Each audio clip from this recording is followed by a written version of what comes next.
Hey YouTube, another brand new video for you tonight. It's another upload and it's Mr.Nightmare with his brand new video that's literally uploaded just a few minutes ago. 3 warehouse horror stories. Three disturbing true warehouse horror stories. Uploaded 44 minutes ago. Let's get into it.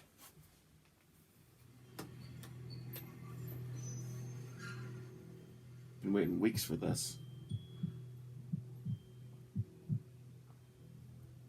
I was assigned as a security guard with the midnight shift at a very large Omaha warehouse when I was a young man.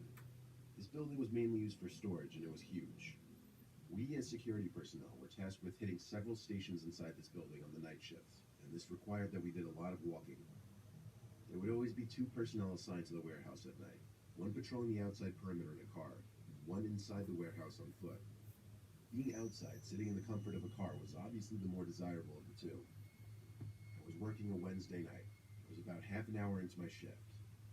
I would start the shifts walking around for about an hour, just surveilling the place before sitting down in one of the security offices. This room had some low-budget, ancient camera system that at the time was impressive technology, but it only had 2 screens because there were only 2 cameras in the entire warehouse. One What? in the northeast corner and one in the southwest corner. That's why we couldn't just sit on our butts in the security office our entire shifts and had to actually patrol the place. This was a shared warehouse for some tech companies, and a lot of expensive equipment was held here, hence why 2 security guards would have to be there every single night. The warehouse layout was similar to that of a regular grocery store. There were like 10 to 15 aisles, and one intersecting aisle that cuts between the other 10 to 15 in the middle.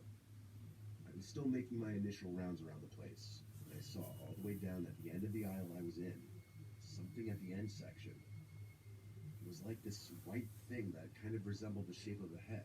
It was poking out from behind the end section. Mind you, it was so far away that all I could make from it was this white-looking object. I elevated my slow stroll to a moderately quick speed walk, and halfway through the aisle, the white thing disappeared behind the tower of boxes. Run. This confirmed my fear that it was a person, and that I wasn't alone in there. I now ran to the end of the aisle, hoping to see the other night guard walking around or something. As I stood in the southwest corner of this giant warehouse, I looked up at the camera in the corner, and it was pointing in the direction of the thing I just saw. I looked in that direction, and there it was again, at maybe the 7th aisle, that white thing I saw earlier. Now it was a lot closer, and I could make it out to be someone's face, as I feared. But it wasn't the other security guard. It was this extremely pale, ghoulish-looking face.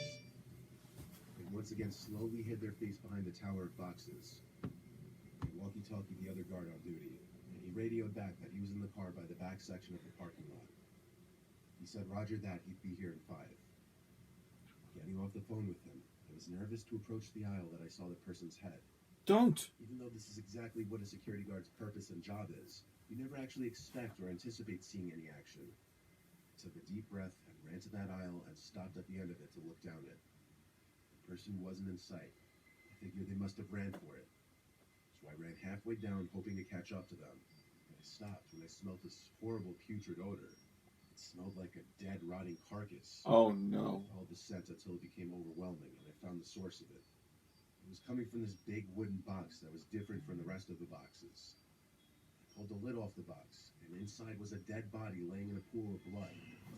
The most shocking part of it was that it was missing a head. Oh my.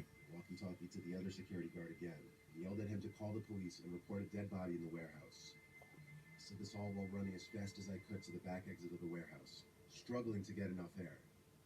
I threw up the second I made it out the door. Fuck. I ran to the other security guard's car and sat in there with him, gasping for air. He was still on the phone with the police, so I took the phone and told them whatever the other security guy didn't. Given the nature of the situation, they sent like 5 or 6 cop cars and basically had the entire place surrounded. The body was loaded into an ambulance, and for a good chunk of the night, police were in the warehouse doing forensic work. Perhaps the weirdest part of all of this was that when trying to go back to the video footage captured from the night before, the footage cut out for about 3 hours in the middle of the night. Huh? There was no explanation for this happening. I've thought about this night for almost my entire life, basically. I don't believe in ghosts or anything, but I don't really have an explanation for this. I've thought about some far-fetched possibilities, though, like that whoever the murderer was in the warehouse that night and was holding up the severed head of that body, hence why it looked so pale and ghoulish. In fact, it gave me chills. chills just now thinking about it again. Dear God. That's the first story. And there's still 2 to go. Jesus. Several years ago, 2 friends and I heard from a mutual friend about this creepy abandoned warehouse or furniture store that was only a few miles from my house. You're fucking up already. One night while on a drive, the 3 of us decided to check it out. We parked at a Walgreens a few hundred yards from the warehouse and started walking towards it.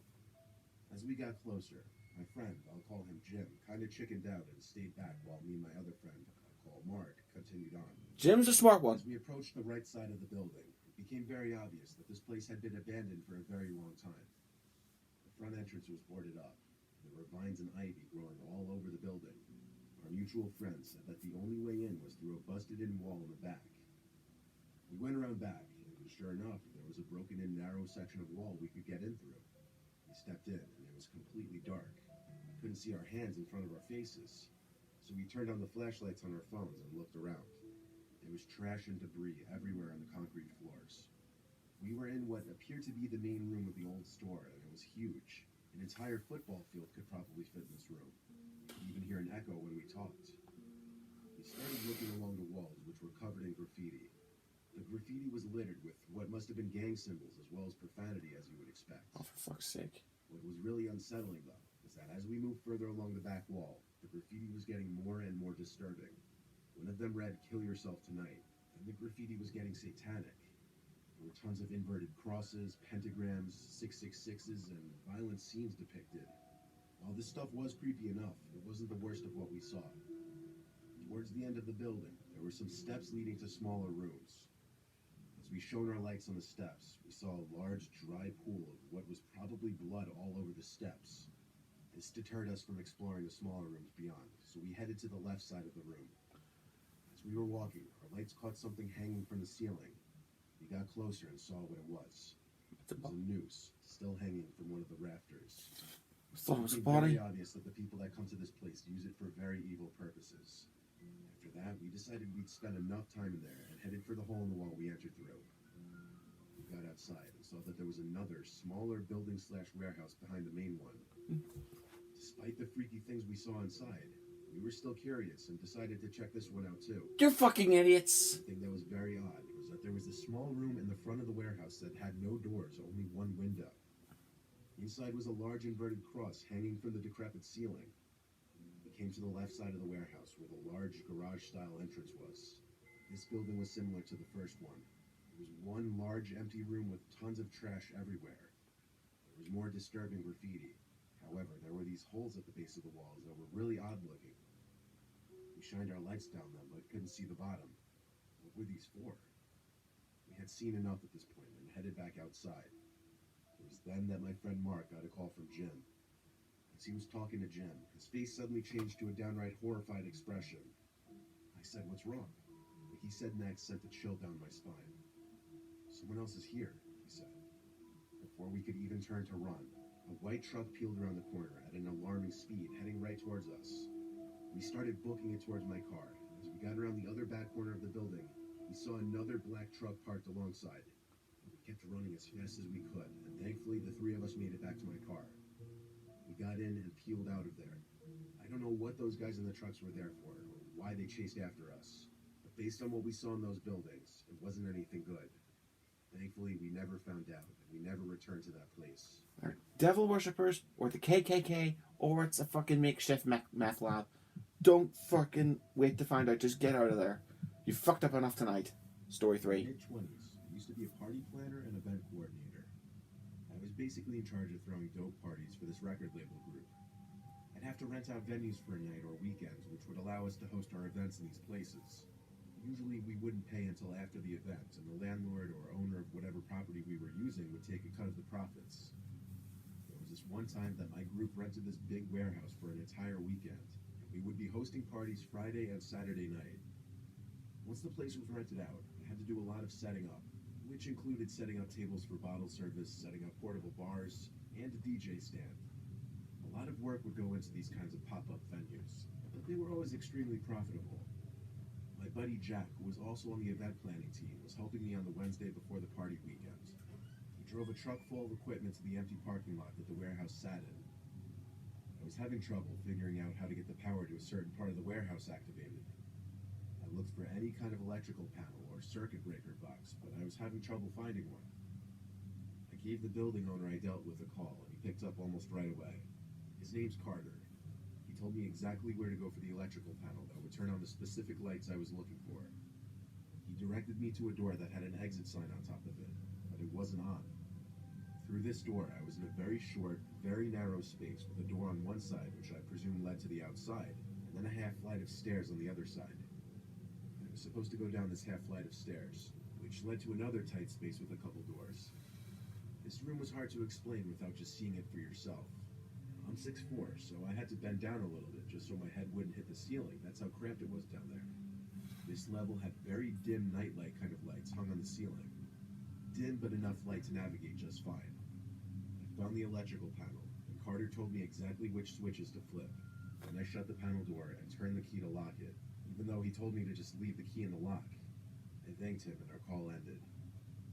I heard a loud and obvious buzzing sound that would be going off in spasms. I followed the sound of it to a door leading to a pitch-black room. Pulling the door open was hard as it scraped against the concrete floor. There was this red light in the top corner of the room that synchronized with the buzzing sound. When the buzzing stopped, the light would also turn off. I was trying to figure out what it was, but it didn't make sense. The camera. I stepped deeper into the room and noticed whenever I moved, the light would turn on and the buzzing would sound. The When I camera. stood still, it stopped. I don't know why, but I was creeped out, so I went back to the doorway of the room. I took one more look inside, and the red light turned on again, lighting up the room with this eerie red glow. I decided to call Carter and tell him about the potential problem with the light and the buzzing. He told me calmly that the light was a motion sensor, and the buzzing was because that one in the basement was busted. I asked what he meant by motion sensor. He explained that there's at least one in every room in the building, as it's part of the security system. I looked back into the room, and the light was still on. I asked what could be setting it off in there, and he said he had no idea. And that's where I spotted it. There was someone, I couldn't tell if it was a man or a woman because of the long, disheveled hair, sitting in one corner of this room, half hidden behind a pile of old boxes. Their eyes were the most noticeable feature because of how goddamn wide they were open. The mouth was like a half smile. They were moving their arm in a manner that was as if to tell me to come here. I know it took me a few seconds to describe this person just now, but I was literally screaming at the sight of them in under a second. I slammed that door shut and ran back up the stairs and out that exit door. I told Carter we were leaving and not using the warehouse anymore. I didn't ask any more questions after that. I didn't care. It was his problem. I yelled at Jack to get everything he could back into the truck. We collected our stuff as quickly as possible, loaded the truck back up, and left. I didn't even bother locking the door to the warehouse. I just wanted to be far away from there. I still today don't know what to make of it. The Carter guy seemed so weirdly calm about my telling him about a deranged-looking person in the basement of his warehouse. Thinking back, that light was probably going off because of that person sitting in the corner, waving me over, or doing whatever the hell he or she was doing with their arm.